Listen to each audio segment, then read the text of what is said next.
Turning over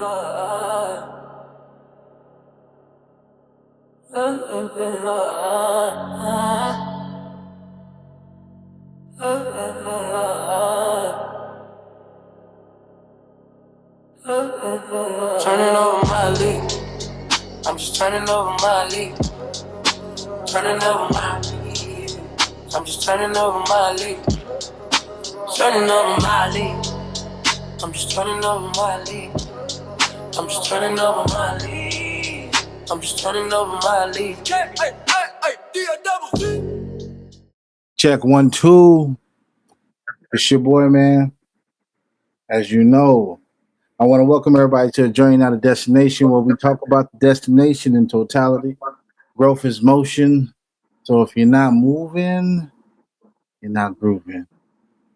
Today's a great episode. I have a few special guests today. I'm excited to have two great people, great vibes. I've been knowing these people for years, and truly excited to have them on this specific conversation we're about to have today. I'm about to let everybody introduce themselves as well. Are you going to introduce us? Give it time. We'll be rich. I want to show the face before I show the name.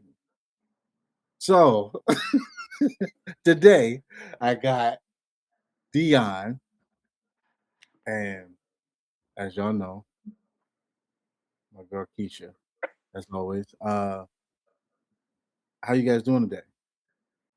Doing well. Well, are you sure? Mm-hmm. Okay, How are you? how are you doing, Kesha? I'm doing good. Pretty Okay, good cool. today. I like today. I like good. I'll take good over bad any day, right? So today, normally we do a little checkup, right? So from a scale of 1 to 10, everybody, can you give us your mental capacity today? You go first, Kesha. Mental capacity for today, I would probably put about a 6. Okay. All right.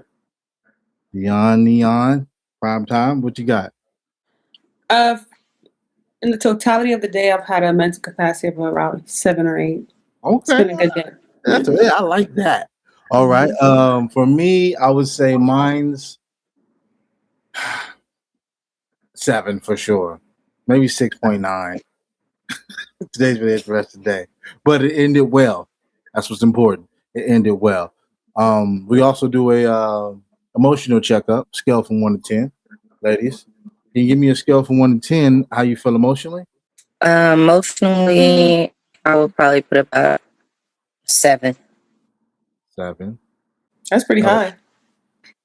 I got about a good 5 or 6 5. Okay. in there. I like to call 5 7 or to 6, neutral. Okay, cool. You know what? I try not to pick 7 because it's so neutral, and because I watch, my dog Kevin Samuels. He really hates the number 7 when it comes to ratings. But I would say for me, emotionally, I'm definitely at a 6 for sure. We're going through something during this journey right now, and I'm learning how to be emotional as an adult, and it's tough. Some things just are not in your favor, but you still got to deal with the shit. But listen, guys, I thank you guys for coming. Listen, today's episode is going to be about no more talking, less excuses, trusting the process, not the noise, and progress over promises. I hope you enjoy. As you know, I like to get to it. But check this out, guys. Listen, everybody got plans, everybody got opinions, but very few people got results. We live in a world where talking feels like progress, where posting feels like execution, and where promises feel like truth. But today, we're going to figure it out. You know what I'm saying? We're going to get to it with me and my people. You know what I'm saying? This episode is about trust in yourself, in the process, and the people. You know what I'm saying? It's about progress, even when nobody's clapping. 'Cause I ain't going to lie to you, right? Listen, nobody's going to be clapping. Now, when you get that Grammy or you get that, you know what I'm saying, million views, there will be claps. But during the process, there will be none. You got to clap for yourself, pat yourself on the back. Make sure you understand that. But listen, it's about execution. It's talking don't move the needle, actions do. So always live by your actions. It's about love and relationships, the kind that grows you, and the kind you outgrow. This isn't about destination; it's about the journey. So respect it as much as you can. Ladies, how do you guys feel about what is your guys' perspective right now on progress over promises? Like, what are some things you guys been dealing with your guys' journey when it comes to execution and less talking? Can you elaborate on that question? What do you mean by progress over promises? A lot of people make promises to themselves about, hey, I'm going to do this, but sometimes you don't really get there as much as you would. You still could be making progress, but there are certain things that you could be working on or things that can make things better. But Yeah, I understand. you know what I mean? Just right now, we go on light in today's journey. What are some things where you could have done less talking and more execution? I'm not a big talker, to be honest with you. Like, I think if you're talking, you're probably not doing. And if you're doing, you're probably not talking. So it's kind of like finding that balance. And it's very interesting because it kind of ties back into what you were saying earlier, asking about what your mental capacity is versus your emotional capacity. Right. And I believe that when you're pursuing a goal, your mental capacity matters way more than your emotional capacity. Because progress and emotions don't really go together. It's about Yeah. your ability to persevere no matter how you feel. Right. Mm, So, like I said, like there'll be days that you have a high mental output, but you have a low emotional. It's like, how do you move through that space? yeah. Honoring what you know you have to do over what you feel like doing. Yes. So I think to circle back to your question is the less you talk, the more there's space to do. Like I think the talk is only a comfort to a fool, really. Like it's like Yeah. just get it done. But we do Hmm. live in an era where people are talking way more than they're doing. Right. But the work always speaks for himself. Over time, you're going to see who's really putting in the work and who's not. Yeah. Yeah. I agree. How about you, Keish? Right. I definitely agree. Like, I don't make promises to myself. It's just like, here's my list. Here's my check off. Get it done. All right. Next check. Check this off in the box. Let's keep going, because me sitting here talking to myself, like Dion said it, you're not going to get nothing done. Just sitting there talking to yourself about it, talk just runs a marathon. So, yeah, just checking off the boxes and just actually getting to the work and just getting it done. Yeah. Well, listen, I support I both. think I wanted to say something off of what Keisha said. The lists are very important. If you set that standard for yourself before the task is ready, like the talking kind of minimizes. If you know that you've kind of grouped it out. Hmm. And there's a few times that we talk, and I always say, an ounce of action is worth a pound of talk or a pound of words. Yeah. All you need is an ounce of action. You don't really need a bunch of. Clip that. Oh yeah, there's that. There's that. Bar God. Look, guys, listen, I agree with both of you, right? As far as me today has been an interesting day because for me, everybody know if you know me, you fuck with me, you already know what I'm about to say. Listen, I am a firm believer that I believe that you must be governed by what you know and not be governed by how you feel it, right? And when you're going out the day, sometimes you can just attract somebody else's emotions and that can spark some emotions that you're not even used to. So story time, right? Let me give you a time of today. I was driving people around and this old guy got in the car. I picked him up from this fine wine and dine 5-star restaurant. And good guy. We had a conversation. He said, "Hey, how you doing?" We keep the basics. But he got in the car. He gets on the phone with, I don't know who it is. But whatever happened, somebody died in his family, right? And he gets emotional, right? And because I recently had that happen to me, I immediately let those emotions become mine. Now I'm thinking about my mom and my dad dying, right? And I'm sharing emotion with him about something that is so opposite of his, but because it's relatable, I chose today to allow those emotions to feel like they were mine when I was really being influenced in that time, so I'll allow somebody else's emotions to govern me instead of knowing like, yo, you're just supposed to be driving, minding your business. But what I learned is that as a man, everybody needs their space. And this probably was the only space for him where he could actually cry, break down, get whatever he got to get out, and then get out the car and go handle his business. And that really taught me a lot that like he was like 60. I don't know, maybe he was definitely older. He wasn't no young nigga, but he was definitely older. But it also showed me that like it's important for you to deal with your emotions and allow them to be free. You know what I'm saying? Like we can't control everything. And I thought that was interesting because I allowed that. Now that I changed the language, I'm like, okay, I can relate to him but it's not my story. And I always have to remember that when I'm involved with people, when I'm around people, when people are having these conversations with you, it can be relatable, but it doesn't have to be your reality. And that's what I learned today about my emotions, because that's why my emotions are sick. You know what I'm saying? I'm like, okay, this is something you need to learn. It's something you need to be aware of, because you can have good people around you, but you can love these people so much to the point to where, or you can be around somebody where they're having such an emotional day that it can fall onto you. Energy can just transfer to you without even knowing. Protect your energy at all costs. You know what I'm saying? I think that's super important. But listen, guys, everybody got plans and everybody got options, but few got results. We live in a world where talking feels like progress. We will have 6 questions about less talking, more execution, right? These are questions that I'll be asking Dion and Kesha and myself and you as well, you know. And if you have any opinion, or if you have anything that you think could these questions spark, please feel free to write us, email or be in the joint. You know what I'm saying? Or you can put it on the comments and maybe we can talk about it in the future. But today we got about 8 questions, streaming from love, relationships to just execution on a personal level. So I hope you enjoy. And we're gonna get into our first question for the day, right? First question is about trust. Who do you trust more right now? Your word or your habit? Because there's ladies in here. I'm gonna let them go first. Who at the moment is who feels they have a great perspective on this question right now? What do you trust more right now? Your words or your habits? I have to say I definitely trust my habits more. But with that being said, my words is what initiated my habits to begin with. So me speaking that into existence started my habits. But definitely my habits, because once it becomes like muscle memory for me, I can't forget it. You know, it's like riding a bike. Once you learn, you never forget. So once it becomes muscle memory, it becomes a habit for me. And I will rely on that at any time because I know I'm going to just do it automatically. Yeah. How about you, D? Yeah, I like that. I agree with her. I think, I mean, it kind of circles back to the last question you just asked. Kind of the same thing, where it's like your habits are the most important thing. They're going to govern the difference between who you say you are and who you actually are. And it's only a matter of time before your habits are going to outrun your words. So you're either they're going to know someone's going to know what you're doing based off how you show up and the results that you've been able to get versus the words that you've been able to, placate people with. Yeah. For me, in transparency, I would say I'm working on my habits. I would say for me, right?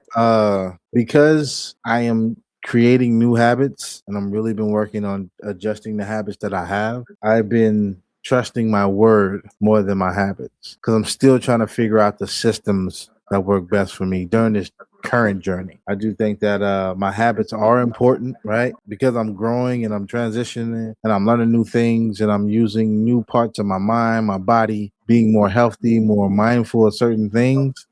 My habits have to adjust, and I'm not good at that. Fuck it. Let's just be honest. I'm not used to that right now. But I know that right now, if I keep my word, I can keep the consistency to help create these habits and create these habits that will turn into systems. And that's kind of something that I'm working on right now. Remember, this is a journey, not a destination. I ain't gonna have everything right. But if somebody's out there ain't got some shit right, this is the process that can help you, right? Listen, always know your habits don't match your words. Your trust is always broken and will always be broken. So at the end of the day, you always got to start with yourself. My second question today, right, is about progress.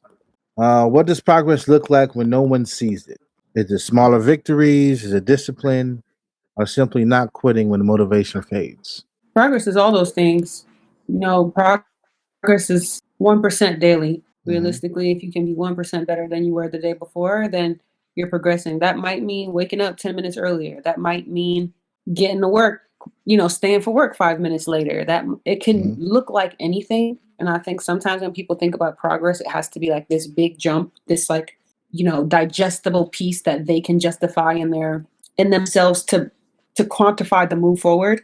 But sometimes the move forward is literally an inch. It's literally 1%. It might, in the grand scheme of things, it doesn't mean anything. But when you tally those little ones up, they grow to something. So I think progress is always in the micro moments. It's in the moments that it's easy to forget and you choose to be present anyway. Like just little things. Yeah, But what does it definitely look agree, like? Dion. Definitely. Oh, go ahead, Karen. No, it's okay, guys. Go ahead. I'll have a rebuttal after both of you. Don't worry. No, go. Okay. Go ahead. I mean, I agree. Like it does include all of those things, combination of the discipline and the not quitting and, like she said, those little victories. Because for me, I have, little faces looking at me like I'm Superwoman, so Mm. they see the big picture, but they don't see the behind, okay, what mommy is doing after, what is she, how much time she's sacrificing, how much sleep she's not getting, or, those little things. So yeah, that for me, it looks like all of that. And it's all in the small things, like Dion said, those little things that make the big picture, you know. Mm. Does it look like that when when because what's important here is, well, let me get my perspective first before I give the breakdown. For me, what is motivation? Well, excuse me, what does progress look like when no one sees it? For me, what progress looks like when no one sees it is when I have to call Dion in the morning for some motivation. Tell her to tell me something important so I can go to this gym. You know what I mean? Or I'll call Kesha and be like, yo, need some motivation because I'm not I'm not seeing it in the way that I would normally see it. The way that I'm seeing it is potentially getting a little boring, but nobody sees it, right? Um, when I have to do that extra 30-minute workout at night before I go to bed, just cause, you know what I'm saying? Because just because I don't go to the gym don't mean I can't not work out. You know what I'm saying? Even just stretching, you do a nice little deep stretch, you should be sweating. I ain't gonna lie to you. You do a good stretch, might be sweating properly. But when nobody sees my progress, what does it look like for me in deeply? It's quiet. It's it's irritating. It's disturbing. It's troubling sometimes. You know what I'm saying? I don't wake up on the proper times, and I have to take accountability of those things. You know what I'm saying? And once I finally meet the result, like what we're doing today, where I'm able to sit here and have this conversation with my great people and do these things, y'all gonna see this when it's final, when it's done, and we get to edit and everything's right. But I get to see the fuck ups, the lights fucking up, the camera, the mic fucking up. You know what I'm saying? Me pushing it. This supposed to be done in the morning. I push this shit back. You know what I mean? Y'all never see that part. You know what I'm saying? But these things have to continue going. You have to continue believing. And what I've been learning during this process of progress is even when people don't show up, you still got to do it because it's what you want to do. Now, it don't matter about who show up or who don't. Like it was, I mean, when I first started this, I was doing this with 3 other people, and I was learning different things. And as I started learning, I had to like kick niggas off because it's like, yeah, well, like kind of don't need you. We don't really adjust in the way we need to adjust. My progress is different. Like they have their own vision of what they saw my vision. Yeah, I had to make sure that I understood what I was doing, and I think learning in real time is what's important for me, and it's been a great time. I'm really excited about what's to come and what we have to offer. You know what I'm saying? But moving on, right? Our next conversation is about execution over talking, right? Why does talking about it?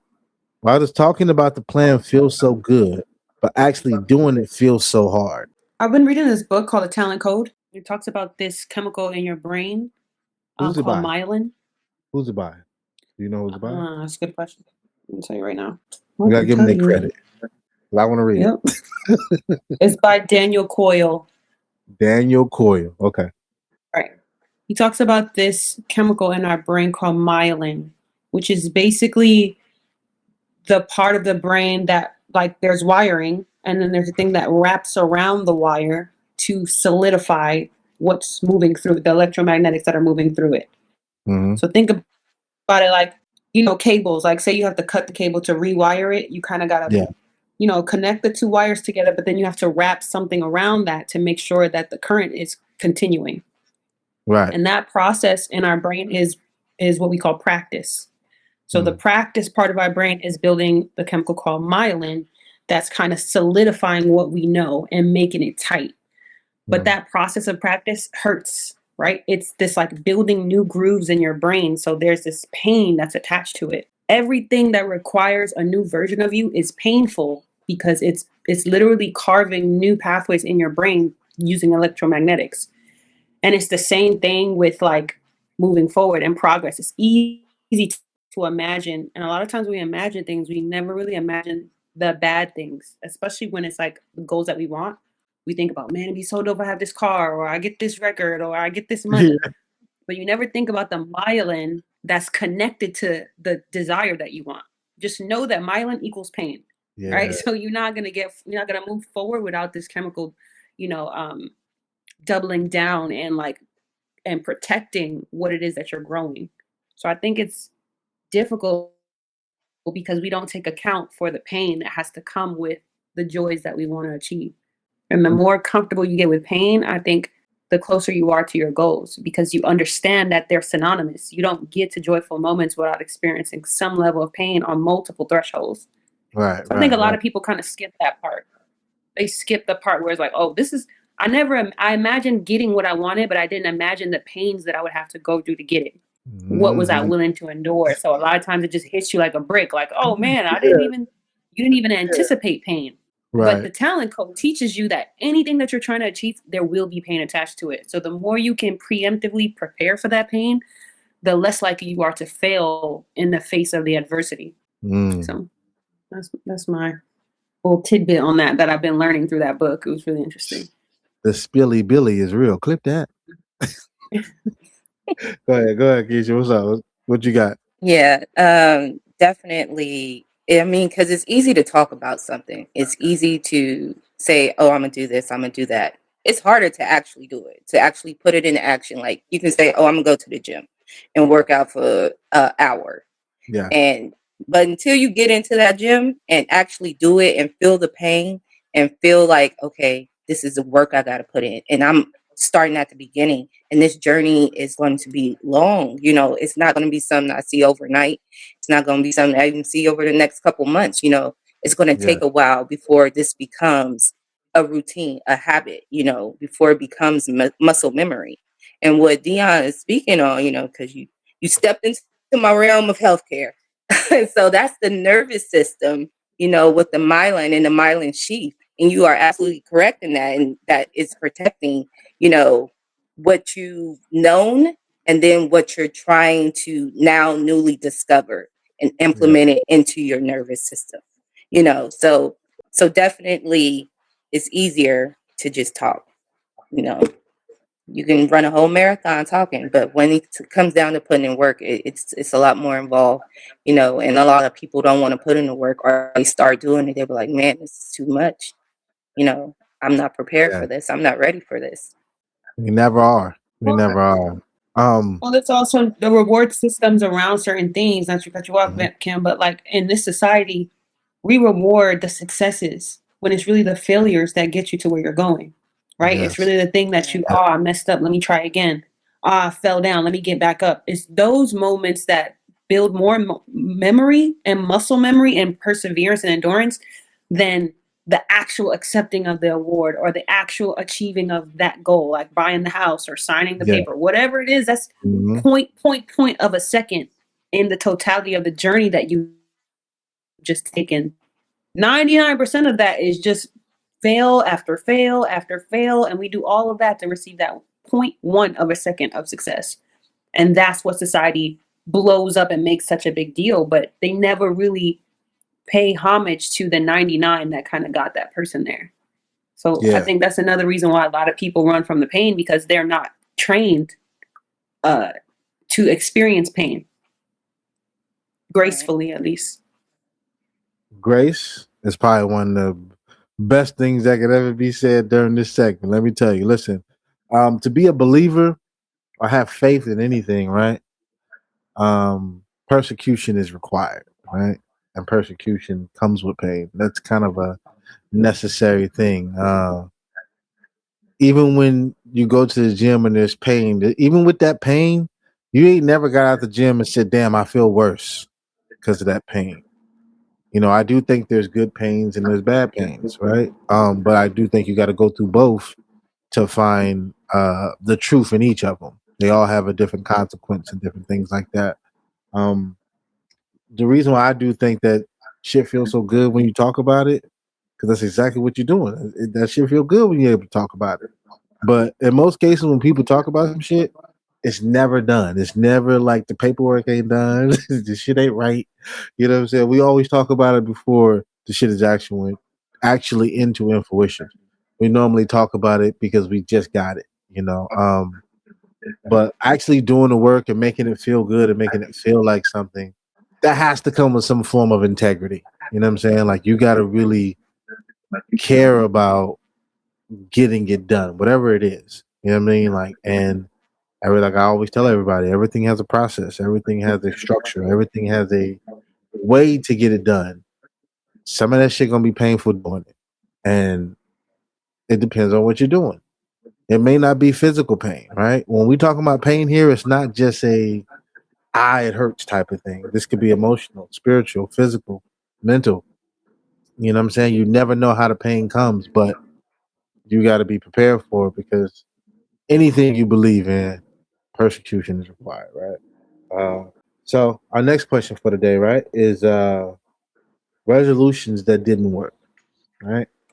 Uh, what resolutions failed because they were based on feelings instead of systems? I'll just take this one, I think Tisha. all resolutions fail based on feelings. Like when you basing it on your feelings, this is why I don't set resolutions. You know, it's either I do it or I don't. You know, everyone comes with the new year with New Year resolutions, and that's Yeah, based on feeling, and that's based on society saying you have to have a New Year's resolution. What are you going to do to change? You know, when at any time you could have set this resolution, or you could yeah, have done this. yeah, So when it's on feelings, it just becomes nothing, nothingness. yeah, So it's like, at what point do you say, put these feelings to the side and actually do it? You know, I mean, so it's like, what else you gonna do? You gonna step up and do it, or are you just gonna sit here and talk about it? Because every year you're gonna give me the same resolution that you did last year, and you're not gonna follow through with it. right. So at what point do you follow through with your resolution? But like What I I do said, I don't do resolutions. I do think is Just do. interesting, right? Because I've never looked at resolutions like a system. Never had a system when it comes to resolutions. I always had a system. I always have feelings when it comes to resolution. What I want to ask you guys is what does resolutions with a system look like for you guys? I said that sounds like a real plan. If you got a resolution with a system attached, now you got motion. All you need is execution at that point. That's the missing Yeah. musketeer. But just the words itself, you fighting a losing battle. I No, mean, I had a resolution this year that I feel like I kind of quit you were saying resolutions something. years ago. I don't associate at this point resolutions for a new year. I just be like, fuck it. However we go into the year is way better than starting at the top of the year. So I try to be like, okay, if there's something that I want to change, if there's something I want to get better on, if there's something that I need to work on, right? I don't want to wait till the top of the year. The moment I think about it, how can I implement it now to go into the year? I kind of want to go into the year to be able to really um, maximize this resolution. Now, like I said, systems, I never had systems. I kind of quit doing resolutions years ago. So now it's how I'm going into the next year. You know what I'm saying? What am I want to be doing? And it's always more of a personal, we kind of adjusting from what the year looks like, how we dealt with things, how we deal with ourselves, what can we fix? We move into that, right? As far as, systems, um, that comes with structure, right? And I've been learning different ways to structure how I view things. Because, they don't tell you like when you get out the matrix, you know what I'm saying? When you get out the rabbit hole and you go down the rabbit hole, a different rabbit hole, it's like, okay, now I'm in a space where even if I needed rest, right? Even if I took my time and all that shit, even when I'm sitting chilling, I could be chilling, resting for 5 minutes. I'm already thinking about 40 different things I could be doing to the point that I'm not enjoying the time resting for 10 minutes, right? And for me, I need to add that into my system. But like, no matter what's going on, this 10 minutes needs to matter as much as me getting something else done. So now I'm adding different places to maximize myself in these systems that I wasn't aware of. And I started creating these systems going into the year. You know what I mean? Especially talking with Dion, like we talk about it all the time. So, learning these different things and getting a better understanding has helped me push forward on my systems. But my resolutions that failed was every single one I started January 1st. Anything I start January 1st never lasts. But anything I do going into the year has a little more longevity. Not gonna say it lasts, but has a little more longevity. How about you, Dion? Yeah, I agree. I most of my resolutions, I don't like to call them resolutions, but for the sake of the conversation, like I'm constantly self auditing. That's something that I'm doing monthly. But I feel the end of the year approaching around October. And that's when I start thinking about the new year and how I want to like take off running for the new year. For example, for this year, like I'm an artist, I make music.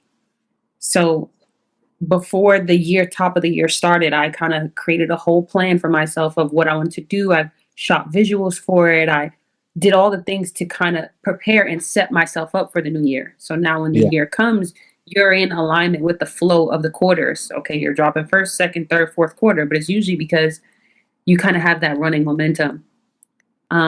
But it's not always perfect. You know, some like for one thing that I didn't hit like this year because I didn't set a plan was eating habits, Mm. setting certain goals for my eating. That's something that I thought in my head, like, oh, I'm gonna get better at this thing. I'm gonna get thick this year. It's gonna be but didn't set any goals in place to like stay on the train. It's like, okay, Right. are you buying groceries? Are you meal prepping? Are you counting your calories? Are you getting your proper protein? Your, you know, micronutrients, your all the things. And I Oh, think you you think scared me. about it in spurts. No, seriously. You think about it in spurts, but if there's not a cohesive plan, it's way easier to fail than it is to succeed. I didn't have half as much planning with my food than I did with my artistry. So now I see the progression of my artistry, but then I'm not seeing the progression of my body. So now it's Nah, like, now it's going back to the drawing board. I'm not going to wait till next year to make a new resolution. I'm going to self audit this month and be like, okay, how do I move forward? What can I tweak? How can I make a plan moving forward? mm, So yeah, I think that's beautiful. I think that's beautiful. I do think in conclusion, right?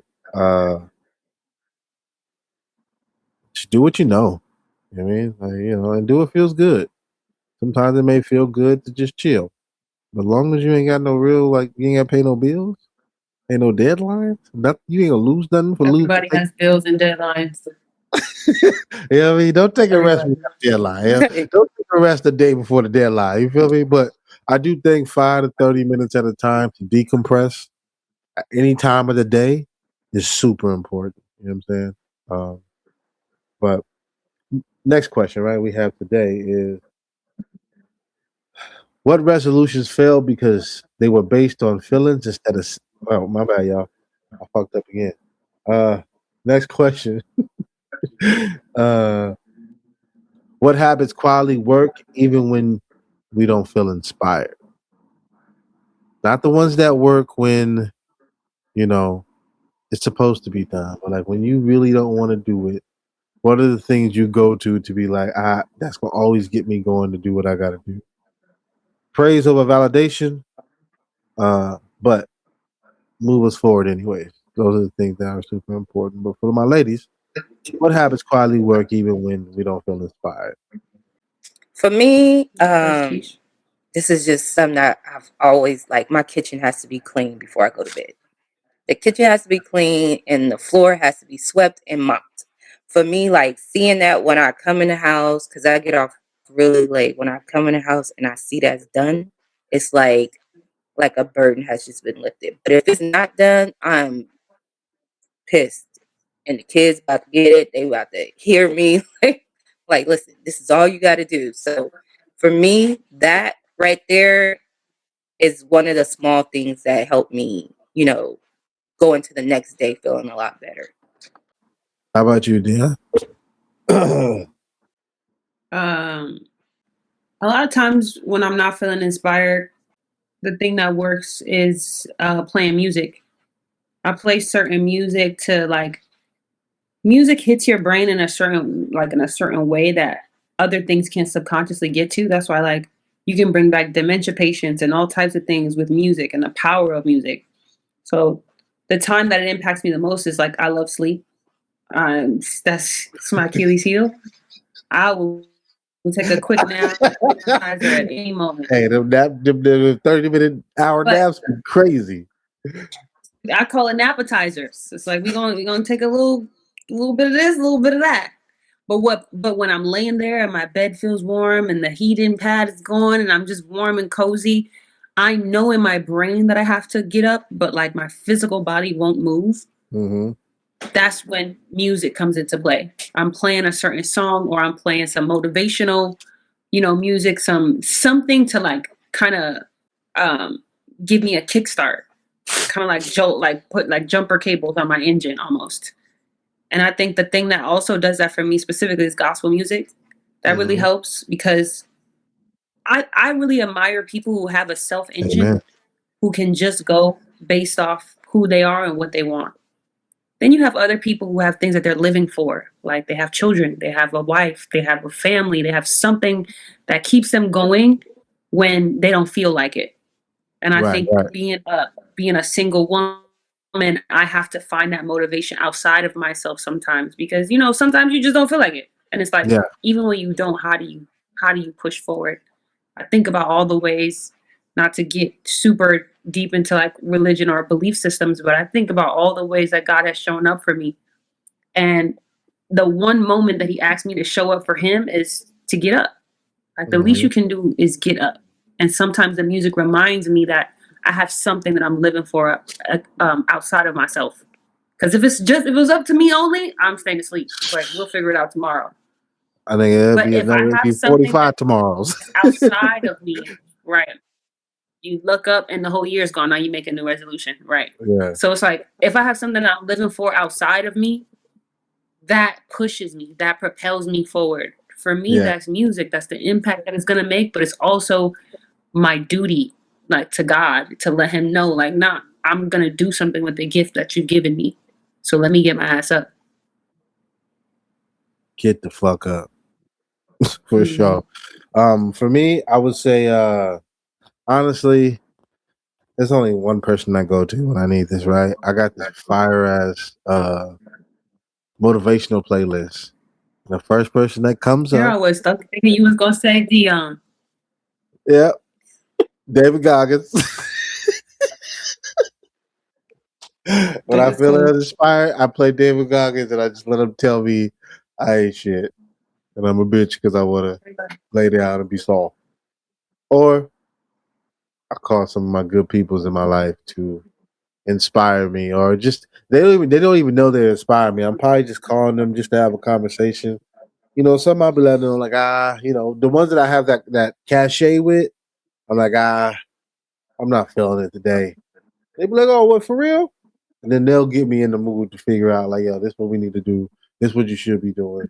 You know what I mean? They'll put me back in the right place. But when I don't have them and I gotta go get to it, I have this fire playlist of like different motivational speakers, from Eric Thomas to Nipsey Hussle. You know what I'm saying? Jay Z, the best quotes of Jay Z, all type of people, and I just let that shit play. You know what I'm saying? And it get me in the mode and get me right. It gets me. It helps. It just reminds me of like where I could be if I didn't have this resilience. If I didn't have this.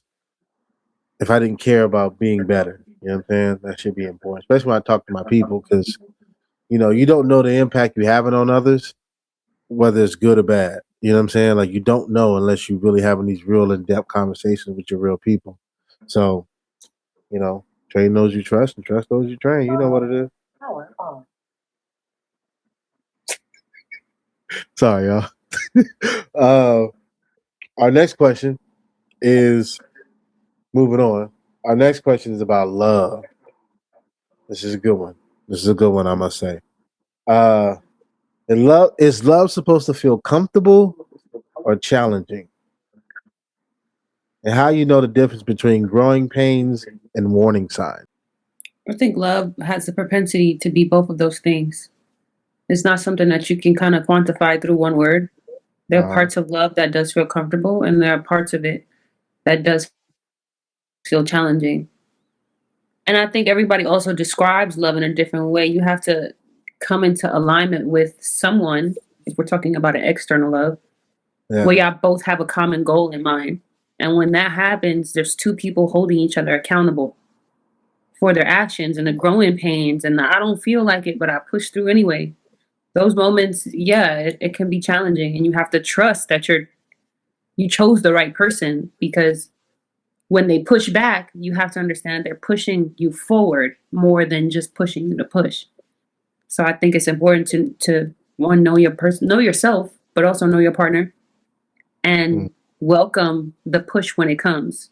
It mm, sounds good, but it's like, I'll give an example. I was in a relationship a long time ago, and the guy was a trainer, and we would go to the gym together, and he would start training me, and I would have the nastiest little attitude throughout the training, and he'd be like, "Yo, like, what is your problem? Like, why are you so?"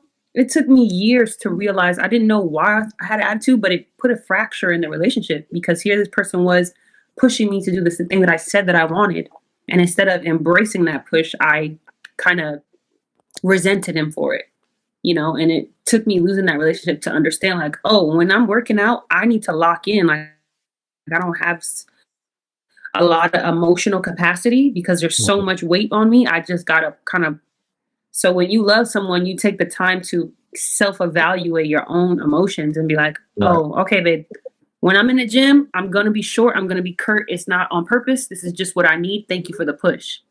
That's what I Mm, learned in hindsight. But in the moment, I wasn't living up to the challenge. I wanted to stay comfortable, right? And right. that was not in alignment with who I said I wanted to be when I first started off. So obviously it caused conflict. But yeah, that's pretty much, I think they're both important. How about you, Keith? Yeah, I would definitely agree that they are both important, and coming from, for my kids, for example, they're challenging. And I have teenagers and then I have little young ones. So it's like it's a huge challenge. Too a lot of different personalities going on. The teenagers want to challenge you on what you're saying because they think they know it all. Like you don't. But at the same time, I want them to feel comfortable enough to, to say like how they feel. Because, growing up, I wasn't allowed to say how I felt. You just dealt with it, and so having them be able to feel comfortable enough to come to me and tell me a lot of stuff, I feel great about that. And it's Hmm. like there's challenges in helping them become a better person or Yeah. teaching them the ways of the world and having how to navigate it. But at the same time, it's love. So it's both, like you said, both comfortable and both challenging at the same time. Because even with like my 1 year old, I love him to death, but sometimes he be challenging me, especially when he want to pull everything out the drawers and all the pots and pans on the floor and just throw things everywhere. But but that's how it Challenging goes, you at one and years old is being crazy. right. Yeah. So 1 year old teenagers, it's a whole slew of them over here. But yeah, so just going through that, and then from a personal love level, with your partner, that also can be challenging at the same time comfortable too. You want to be comfortable with them, you know, but then, challenging me in a positive way, challenge me to do better, not to Yeah. tear me down and not to, overcome and be like, okay, well, I'm the boss here, So that's one thing you definitely have to find. And like Dion said, you have to know you first. You have to love you first and know your self worth first before you give it to somebody else because it's some sharks out there that will eat you alive. So Mm. And I've been eaten alive before, for sure. But listen, for me, I would say, is love supposed to feel comfortable or challenging? In my experience of love, I would say love has been hard work. It has been trying. It has been dangerous. It has been toxic. It has been beautiful. It has been a chameleon. Love has been all type of things for me, and um, I don't know. I think love is a complex word when it becomes action, right? Every anytime I get to this whole love thing, it's always about a relationship for me. And I've had some horrible choices, I would say. On my behalf. I'm not gonna blame anybody today. We in here early. We get 45, 50 in. I start telling the truth. But I'm gonna take my perspective for now, right? I would say for me, uh being a father, right? And being a distant father, learning how to just be there for my daughter, just to show some type of love, some type of compound of love for her has been super, super challenging, difficult, and sometimes I'm unsure if I'm even getting through. But the fact that I try to make it available uh has been a challenging thing for me. But when we do talk, it feels like we talked yesterday. And to have that with an 8-year old at the distance that I'm at is impeccable. I have to give her some credit. You know what I'm saying? Shout out my baby girl. I have to give her some credit because she seems to have this understanding when it comes to me. I don't know what it's about, but it makes me look at love differently. It makes me question maybe I'm thinking it's challenging, right?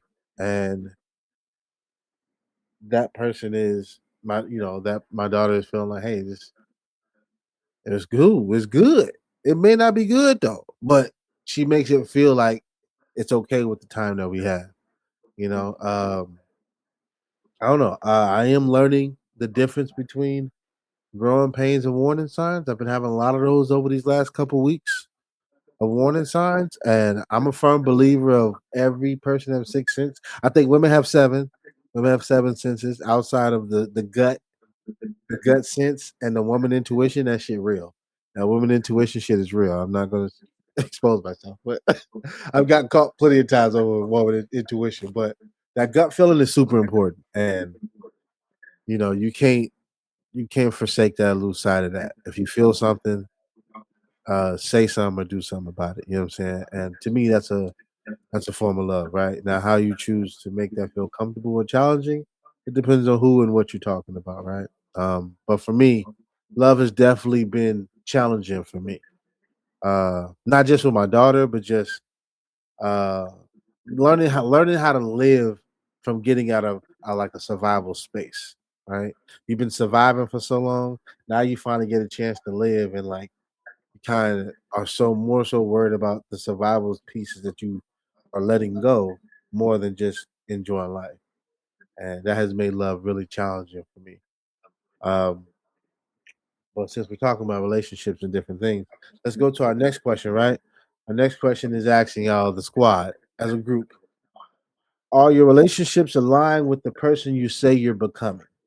Because sometimes people don't need change, you do. Ladies, are your relationships aligning with the people you're becoming? Yes. I have to say, yeah. Yeah, I would say that as well. I would say that as well. Yeah. This is like nice, tight and short. Yes. Uh, Yeah, because if anybody that's in my circle that's not in line with who I'm becoming, they're not in my circle. I don't have that with them. Like my tolerance is a lot lower for if you're with me or if you're not with me. So if you're not on that journey with me, then that means you're not involved. So you're not even in a okay. relationship with me. Well, to progress this question, because it's nice, tight, and short, what would you say that helped you align yourself with the relationships you needed to become who you became, who you becoming? What would I say helped me Yes. align myself with the people? Yes. The thing that What helped was me the one thing you most, I had would to change? say, self belief. You got to know that you deserve something before you can align with the people who are going to help you get it. Because realistically, in this life, you're going to attract everything. You Yeah. attract a little bit of the old, the new, the future. You're going to attract it all, right? But what you choose to keep in is a reflection of where you are at that moment. So Right. it's important to self audit. it's important to gauge where you are and also feel on a molecular level the worthiness that that person who has what you want feels. And Yeah. you don't waver in that. You have to really sit in that for a moment, sit in it by yourself, sit in it in front of other people, sit in it in a room full of your enemies and a room full of your friends. Like really trying to practice the vibration of what you want. And Yeah. then eventually the people who resonate with that are gonna be attracted to you like everybody else, but those are the people that you'll let in, that you'll allow to see the mechanics of how you got to where you're going, and also Mm. maybe those people can help push you forward. So you can't attract nothing that you not already are. Usually if certain people are doing certain things in your life is a reflection of either a place that you're absolutely aware or somewhere that you're absolutely blinded by. And if you got the great people in your life like we say that we do, that would mean that we're aware and deserving. Mm. Okay, I would say for me, one thing that helped me was um, getting moving before I started involving people. I would say really working on myself to the point that people started to see it more than me telling them. They kind of wanted to just be around and be involved in what I was doing, opposed to me just saying, "Hey, I want you to help me with something," and there's nothing going on. When they, you know what I mean? Like there's people that'll join once the motion is happening, and then there's people that'll join because they see you just trying. Cool, I'll take that. Then there's the people that you know value what you're doing, but can only help you from afar. Or they may only help you in a conversation, and those things I had to quit making. Listen, you can have hella best friends, right? You can have hella people you love, but not everybody serves the same purpose in your life. So when I started allocating how I deal with people and what people are for, that really helped me out a lot on aligning myself with certain relationships. I was okay with certain things that I normally wouldn't be okay with. How about you, Keith? Yeah, for me, I mean, once I realized, my situation that I was in, once I realized how bad it was and how much I didn't like being there, um, kind of helped me get out of it and then help me align who I wanted in my corner at that point. And so Yeah, when I started setting those boundaries, a lot of people started to fall off. And that's when I knew, like, okay, you was never here to begin with, but I had you over here, like Dion said, because that was a point in my life where I allowed you to be in that space. So now not allowing people to be in those spaces or valuing where I'm going, and those people are going to be in line with what I've been through and where I want to go. And at the same time, they hold me accountable, like, hey, Keisha, this is where we're going. We don't need any distractions at this point. We don't need to go down this road. And so that helped, that's what kind of helped me get through. And that's what helped me get through today and picking who's in my circle. And like I said, like there's very few that's in my circle. Uh, and so if you're in my circle, you're on the road that I'm on. You lost your And so sound. oh, and we're back. All right. Um, and we're back, guys. Little malfunction, but we're in the game. EA Sports. Moving forward, right? I would say our last question for the day is: what happens when you stop forcing people, plans, or timelines and start trusting your execution? What becomes lighter when you stop gripping so tight?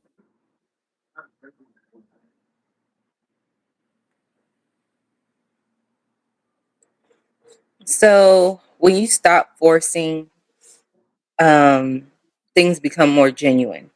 You see people for who they are, for who they really are. Um, because I feel like when you be forcing people to do things that may not be what they want to do, so they're just Yeah. kind of doing it just because to satisfy you, and you don't really see that person for who they are. When you stop forcing it, you can see them completely. for who they really are, and if they're really by your side, and if they're really not by your side. And so then overall, the point of you becoming a better person becomes lighter. You no longer have that burden of, pleasing this person or trying to prove a point to them. At this point, you just doing it for yourself.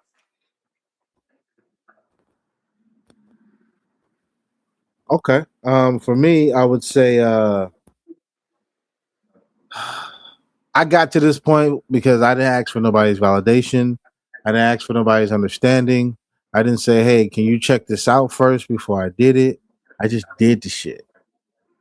You know what I'm saying? I had hiccups as I go, and I fail forward. In the words of Will Smith, I didn't. When he said it the first time, I was like, "That shit didn't make sense." And until I started failing forward. And what I will say is, I do need to work on my execution when it comes to plans. Well, more so timelines. 'Cause I suck at timelines. Like I tell myself I'm gonna wake up at 3, probably wake up at 5, 6. I trust myself to know myself enough that I know a 3 hour window I can account for the day. Now I put that into my schedule. I already know, like, yeah, I want to wake up at this time, but I know my body now, so I know I'm gonna need an extra 2, 3. Horrible. But for me, I just really had to just say, fuck it, let's just do it, man. Let's just go down the line. Let's just take this shot. We miss 99% of the shots we don't take. And I'm like, listen, we got to do this. I hit up Diion. I hit up Kesha. Like, yo, I'm trying to do something. Let's just get this conversation going. And we here today. How about you, Diion? I need a refresher on the question, honestly. All right, cool. That's fine. What happens when you stop forcing people, plans, or timelines and start trusting your execution? You become present.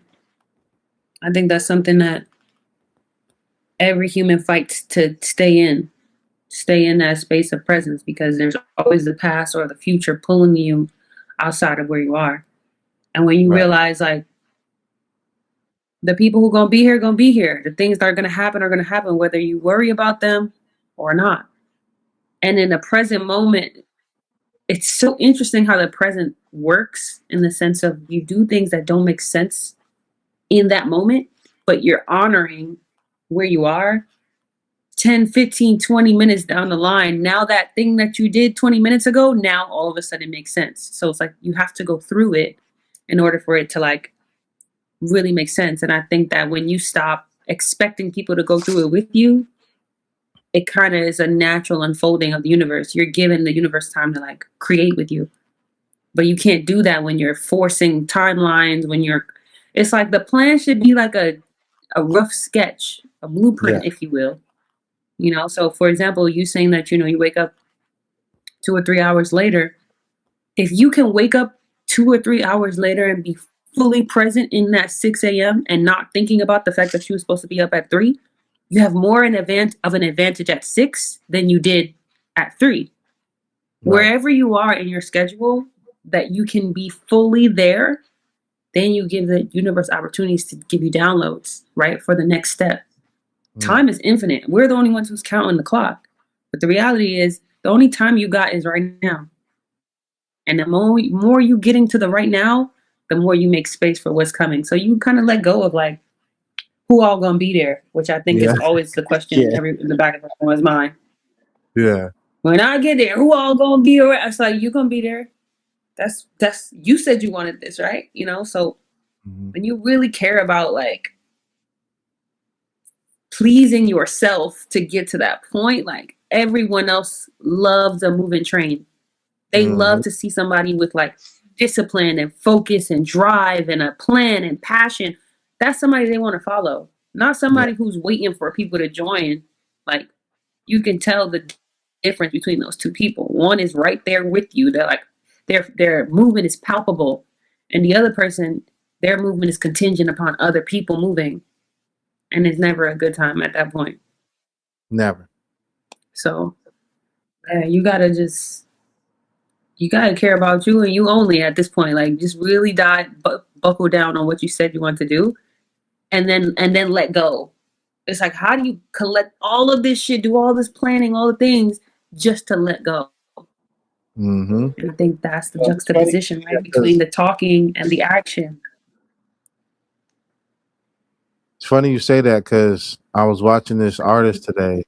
This woman, she was an amazing singer. She was great. And then she went to a different slide and she was like, a lot of people ask me, why am I not on? Oh, I should have been on. Like, you should already be popular. Why you didn't make it? And she was like, you know what? The truth is, I don't want it enough. Okay, where I'm at. Yeah, I saw that. And I thought that was some of the most honest, trill stuff you could say as an artist because I grew up in an era where you wanted to be the best at whatever you were doing musically. Like there wasn't a, And you that know, woman actually got like a ton of reposts from saying that. That like I saw all yeah, of my friends reposting that, and I kind of disagree. Um, but everybody has their opinions on things. I think she don't want it in the way that she's seen it done before. But if she didn't want it, yeah, she wouldn't do it. You want it. Like, let's not get that confused. The real question is, you want it the way you see it in your mind's eye. You want to feel comfortable. You want a calm nervous system while you're doing it.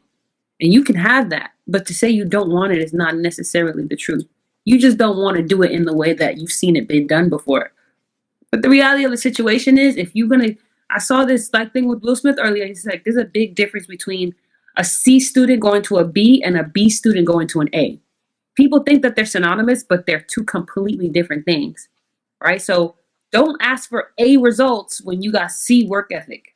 And I think a lot of people have C work ethic, and then they say, "Well, I just don't want it like that. I don't want." No, you're just not willing to do what it requires to be an A.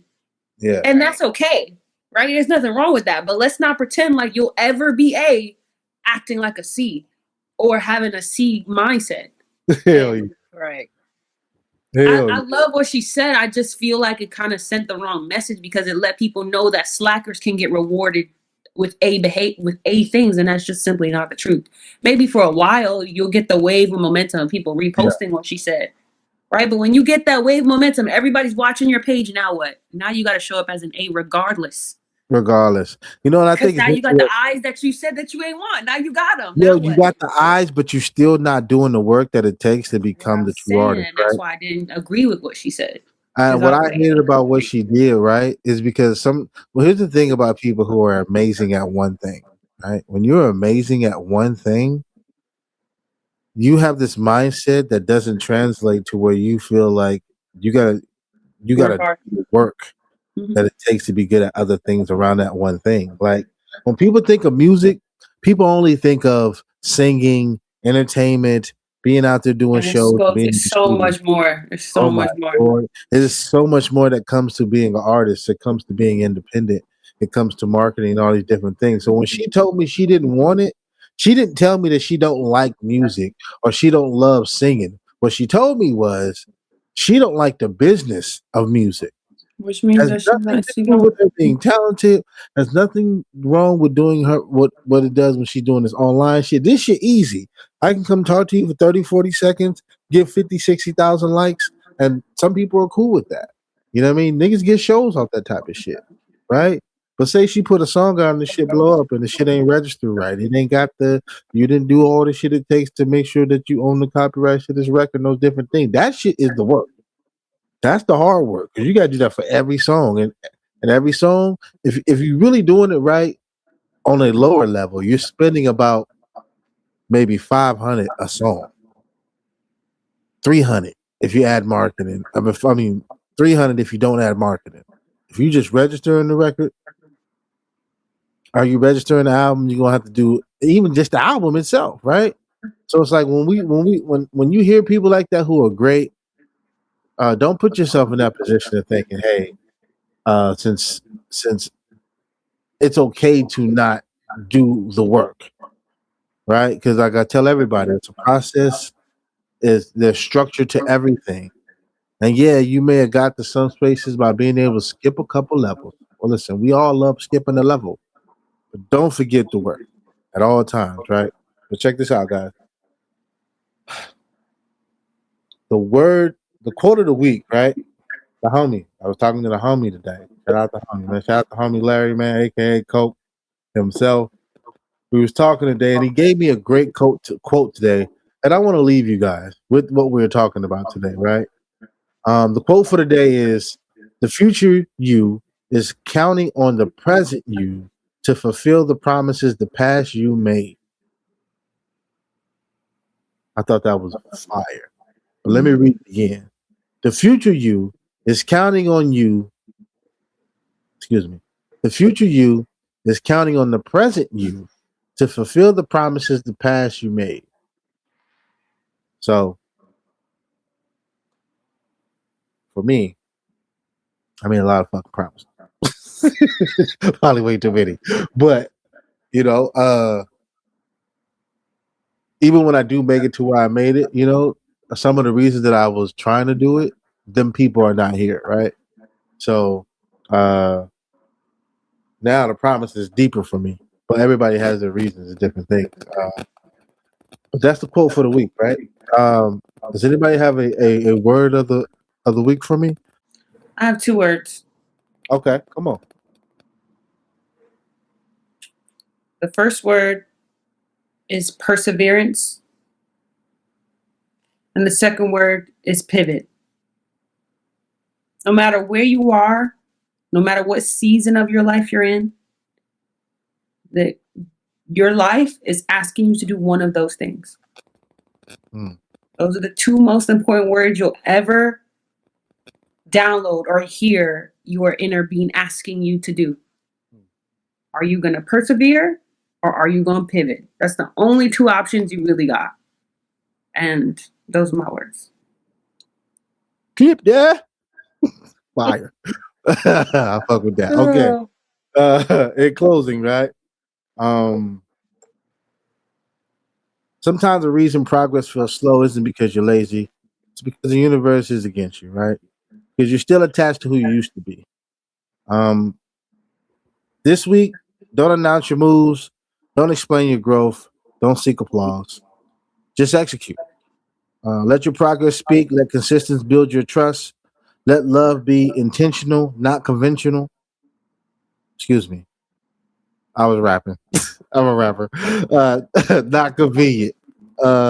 Remember, it's not about how fast you arrive. It's about how you become on the journey. This is Journey Not a Destination.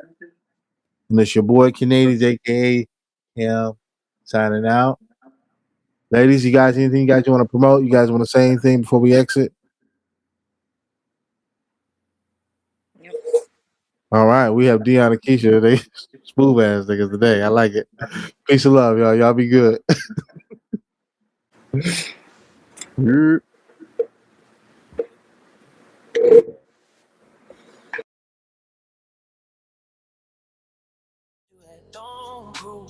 Tell me leave if I want to.